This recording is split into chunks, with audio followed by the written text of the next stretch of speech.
Morty and the Mousetown Gazette. It's almost too good to be true, Morty thought as he smiled at himself in the mirror. Ben's newspaper bags rested on his shoulders. Morty felt the weight of the bags and liked the weight of responsibility that came with the job of newspaper carrier. "I've finally become a real money-making mouse," Morty said aloud. Every young mouse in Mousetown wanted to be a newspaper carrier.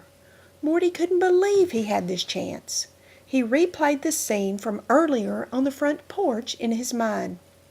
"My family is leaving tomorrow for Uncle Joe's funeral," Ben said. "I'll only be gone for 3 days, but I need someone to do my paper route." "I'll pay you. And if you do a good job covering the route," Ben explained, "my supervisor might give you your own route when one opens up." Ben had been delivering the Gazette for more than a year. He had faithfully tossed the paper onto Morty's doorstep every morning long before Morty woke up. Ben's older brother had the route before Ben. When Ben's brother left for college, he passed it on to Ben. Morty's dad always complimented Ben on his diligence with the route. Morty had even seen him slip Ben a couple of dollars for a tip. Getting up early wasn't Morty's favorite idea, but he was already planning what he would buy with his earnings. He replayed more of the scene in his mind. "It is really, really important to me that you don't mess up, Morty," Ben said in a very serious tone. "The Mousetown Gazette has a special incentive right now for carriers who maintain perfect service record for 1 year. We all get a free trip to Magic Mouseland. The prize includes airfare, 3 nights at the Mouseland Motel, and passes to the amusement park and all the rides. I have 9 months down and only 3 to go.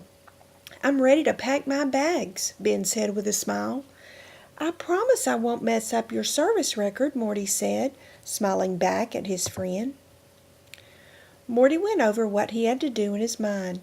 He had to make sure he delivered all the newspapers on the route by 6 a.m. no matter what. He had to count the papers and make sure he only delivered to the right houses. If people called the Gazette to say they had not received a newspaper, Ben's record was ruined. Morty also had to make sure the newspapers remained dry. If it rained, he had to protect the papers by putting each one in a plastic bag.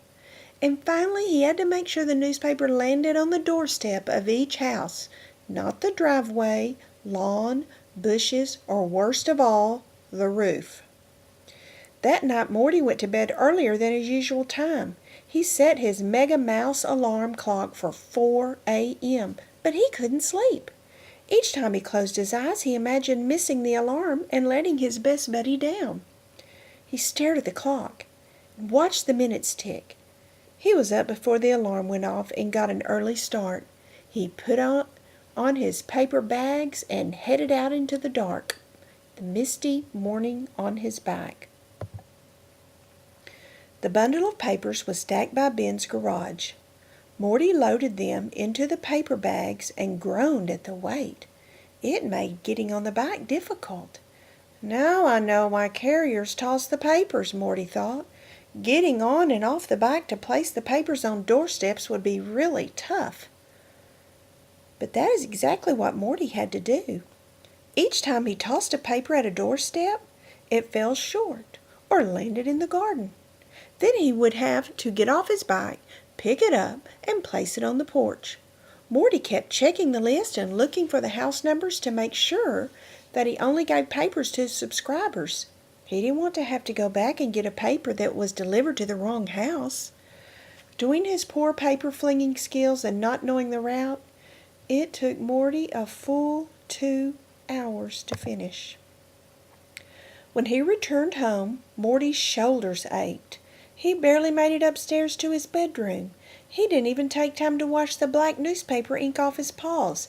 Exhausted and fully dressed, he dropped into bed. 1 second later, the Mega Mouse clock chimed 6 a.m. Morty had a hard time staying awake at school that afternoon and almost fell asleep at dinner.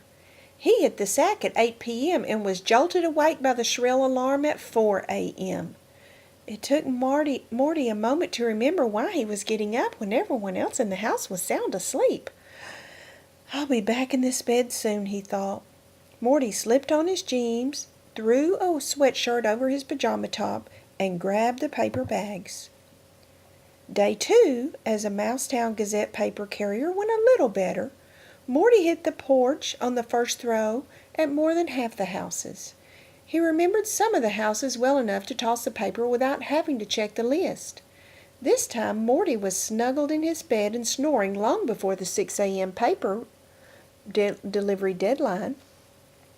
Morty wasn't so tired at school on the second day, but he was realizing that a paper route was hard work. He dreaded facing another day of lugging those heavy papers through the dark, quiet streets while everyone else in Mousetown slept. By morning of day 3, Morty was fairly sure he never wanted a paper route. He had stayed up too late the night before reading Mega Mouse comics. When the alarm went off, he rolled over. "I'll just sleep 10 more minutes," he thought. "After all, I finished plenty early yesterday."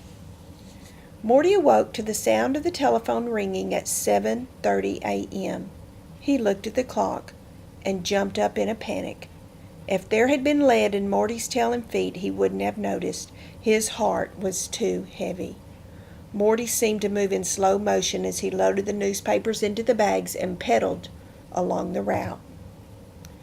Some angry subscribers were standing on their porches. Others opened the door the minute they heard the paper hit the porch. In his haste, Morty flung some of the papers short and just left them on the lawn. As Morty placed the last paper in the hands of a stern mouse, it began to rain. Morty couldn't tell if raindrops or tears were running down his cheeks as he rushed back to Ben's driveway to get plastic bags. Morty rode through the entire route again, rescuing the damp papers that hadn't been taken inside. He folded them, stuffed them in bags, and laid them on the porches. Morty couldn't concentrate in school, and he didn't feel like eating lunch. Ben would be coming home today, and thanks to Morty, his dream of magic Mouseland was gone. Walking home from school, Morty passed Ben's house. Luckily, Ben and his family weren't home yet. Morty decided it would be best if he told Ben what happened before Ben heard from the Gazette's delivery supervisor. Morty called and left a message on Ben's answering machine asking him to call the minute he got home. Now all Morty had to do was come up with a plan to save Ben's trip to Magic Mouseland. When Ben arrived home, he listened to messages from 6 angry customers who tried to reach him before calling the Gazette. He covered his face with his paws. Ben was heartbroken and took a moment to think before he called Morty. "Morty, I'm back," he said in a flat, sad voice.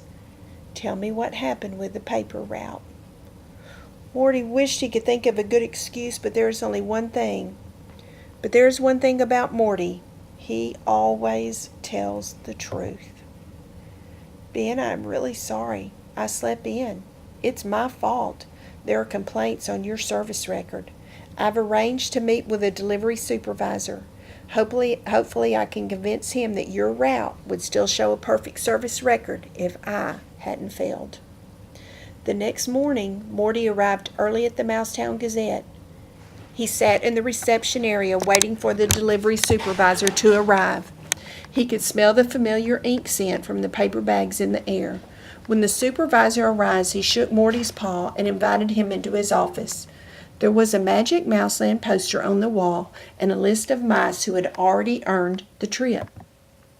Morty sat up straight and cleared his throat. "Sir, I have let down a good friend. Ben asked me to cover his newspaper route. I was responsible for the complaints on Ben's route yesterday morning. Ben was out of town. He trusted me, and I didn't deliver the papers on time." The supervisor looked closely at Morty, but he didn't say a word.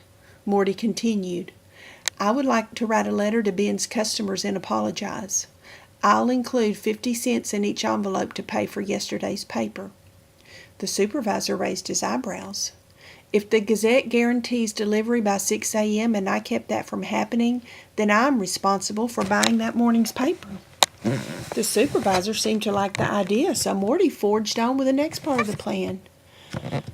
I'm asking you not to punish Ben for my mistake. Please don't count my mistake against his perfect record. I know how much it means to him to earn the trip to Magic Mouseland. It was quiet in the office for what seemed like a very long time. Finally, the supervisor spoke. "Young Mouse, rules are rules. That trip is for the very best paper carriers. Ben has been one of our best this year. Knowing it was you and not he who made the mistake changes things. I'll give Ben a call and let him know that his record will not be affected." The next morning, Morty set his Mega Mouse alarm and got up to do the paper route with Ben. He was delivering his apology notes and refunds while Ben tossed his papers. "Ben, I now realize that delivering the morning paper is a difficult job," Morty said. Ben smiled in spite of his heavy paper bags. "Well, Morty, I guess I want to ask you to cover the route while I'm in Magic Mouseland." "I just don't think I'm ready to be a paper carrier," Morty admitted. "It's a good thing since the Gazette is the only paper in Mousetown," Ben chuckled. "After this, there's no way they'll ever hire you." Morty laughed too. Then he quietly picked up a heavy rock and placed it in one of Ben's paper bags. "I'll race you to the corner,"